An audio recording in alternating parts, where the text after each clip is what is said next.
राधे राधे। आप सभी दोस्तों को मेरा प्यार भरा नमस्कार। दोस्तों, बात करेंगे दिसंबर में लगने वाले खर मास की। ग्रहों के राजा सूर्य देव जब गुरु की राशि धनु या मीन में प्रवेश करते हैं तो खर मास लगता है। फिर एक माह के बाद सूर्य जब मकर राशि में आते हैं तो खर मास समाप्त हो जाता है। हिंदू धर्म में खर मास को बहुत महत्वपूर्ण माना जाता है। शास्त्रों में खर मास का महीना शुभ नहीं माना गया है। इस अवधि में मांगलिक कार्य करना प्रतिबंधित है। साथ ही कुछ नियमों का पालन करने के लिए भी शास्त्रों में कहा गया है। ज्योतिषाचार्य जी ने बताया, 16 दिसंबर को सूर्य वृश्चिक राशि को छोड़कर धनु राशि में प्रवेश करेंगे। सूर्य जब धनु राशि में हो तो इसे खर मास अथवा मल मास कहा जाता है। इस दिन धनु संक्रांति भी मनाई जाती है। आइए जानते हैं ज्योतिषाचार्य जी से कि खर मास के महीने में शुभ काम क्यों नहीं करने चाहिए और कौन कौन से काम करना वर्जित होता है। पहले जान लेते हैं खर मास कब से कब तक है। सूर्य का धनु राशि में प्रवेश या धनु संक्रांति 16 दिसंबर 2023 को है। इस दिन से ही खर मास शुरू होगा और 15 जनवरी 2024 को खर मास समाप्त होगा। इस तरह से खर मास एक महीने तक चलेगा। साल 2024 में जब मकर संक्रांति होगी तो मकर संक्रांति होने के बाद ही फिर से शुभ मांगलिक कार्यों की शुरुआत होगी। आइए ज्योतिषाचार्य जी से जानते हैं खर मास में मांगलिक कार्य क्यों नहीं होते हैं।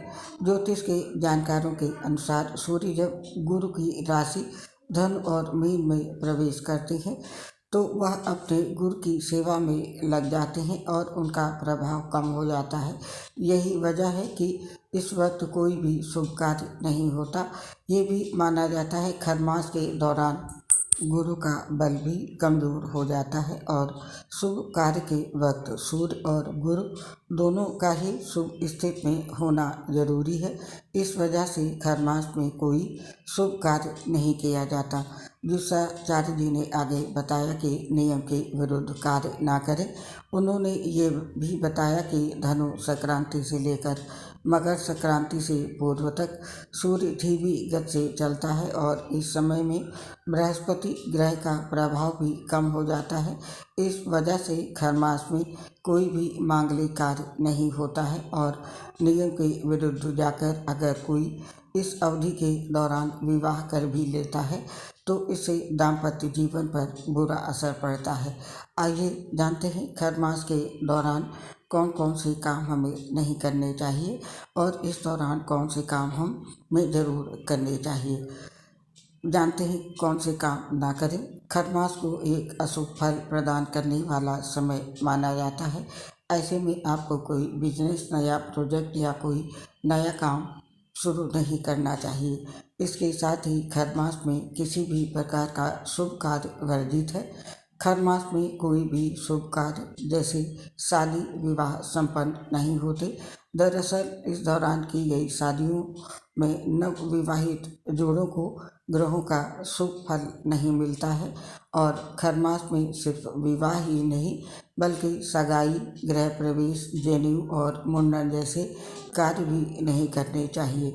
सूर्य जब धनु राशि में आते हैं तो सूर्य अग्नि तत्व की राशि होने के कारण अग्नि तत्व की वृद्धि होती है और वहीं सूर्य अग्नि तत्व और मीन जल तत्व की राशि में, ऐसे में इन दोनों की युद्ध भी शुभ फलदायी नहीं रहती है और इस दौरान बेटी की विदाई ना करें। अगर बेटी की विदाई करनी है तो आप खर मास से पहले या बाद में करें। खर मास में विदाई नहीं करते हैं और खर मास में आप किसी भी देवी या देवता का अपमान ना करें, अन्यथा आपको कष्ट भोगना पड़ेगा। ऐसा करने से मृत्यु के बाद नरक की यातनाएं सहनी पड़ती हैं। इसलिए इस तरह का कोई भी कार्य ना करें जिससे देवी देवता का अपमान हो। और खर मास के समय में आप किसी भी भिक्षु को अपने दरवाजे से खाली हाथ ना जाने दें। साथ ही खर मास में किसी का अपमान नहीं करना चाहिए।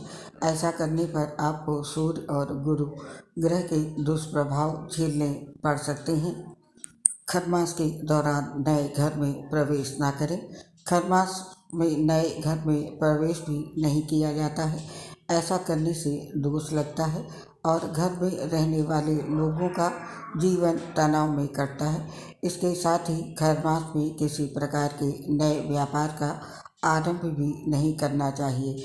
ऐसा करने से सफलता के रास्ते में बाधा आती है और आपको नए कार्य में काफ़ी संघर्ष करना पड़ता है। तो इसलिए नए घर में प्रवेश ना करें और कोई नया कार्य भी आरंभ ना करें।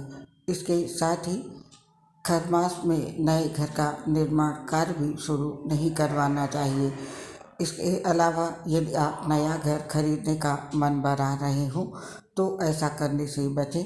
साथ ही खर मास में आप नया वाहन खरीदने का मन बना रहे हैं तो ऐसा करने से बचें। इस महीने में वाहन खरीदना भी शुभ फलदायी नहीं रहता है, इसलिए ये कार्य खर मास के दौरान ना करें। और अब जानते हैं खर मास में हमें क्या कार्य करने चाहिए।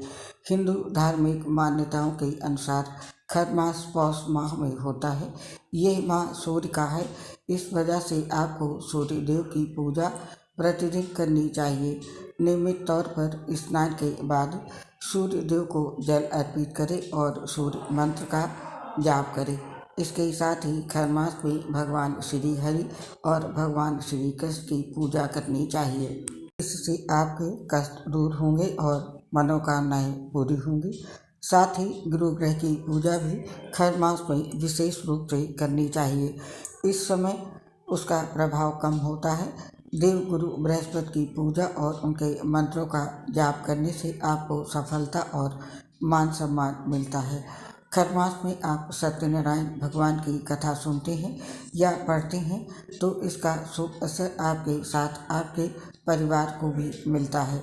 और जिन लोगों की कुंडली में गुरु ग्रह खराब स्थिति में है उन्हें खर मास में पूजा पाठ करना चाहिए। ऐसा करने से आपको गुरु ग्रह दोष का कम ही प्रभाव देखने को मिलेगा। साथ ही इस समय सूर्य देव को रोज अर्घ्य दें और खर मास में गाय, गुरु, ब्राह्मण और सन्यासियों की सेवा करनी चाहिए। इस महीने पवित्र नदियों में स्नान करने का विशेष महत्व होता है। ऐसा करने से आपको पुण्य की प्राप्ति होती है और खर मास में किसी पवित्र तीर्थ स्थान की यात्रा करने से आपको विशेष पुण्य की प्राप्ति होती है और आपको वैकुंठ लोक में स्थान प्राप्त होता है। इन कार्यों के साथ इस माह में दान करें। इस माह में भूखे लोगों, पशुओं आदि को भोजन खिलाना चाहिए। जरूरतमंद को दान आदि करें। इष्ट देव के नाम का जाप करें। यदि आपके पास गुरु मंत्र है तो सूर्योदय सूर्यास्त के समय इसका जाप कर सकते हैं। हर मास में जप तप दान आदि करने से आपके जीवन से सभी प्रकार के कष्ट समाप्त होते हैं और आपको शुभ फलों की प्राप्ति होती है। और अब बात कर लेते हैं खर मास के दौरान क्या खाएं और कौन सी चीज़ें इस दौरान नहीं खानी चाहिए। तो पहले जानते हैं खर मास में कौन सी चीज़ें खाएं। इस माह में गेहूँ, चावल, जौ का सेवन करें। दालों में मूंग की दाल सबसे बेहतर है।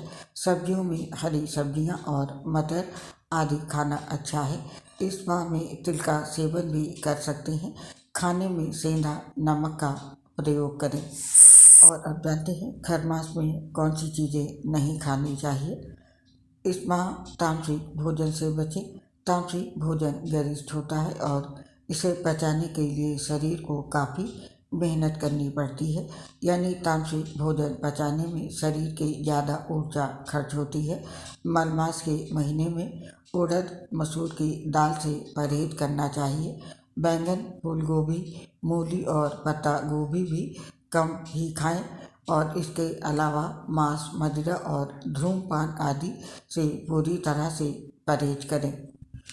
और तामसिक भोजन इसलिए भी नहीं करना चाहिए क्योंकि इस समय ऋतु का बदलाव भी हो रहा होता है।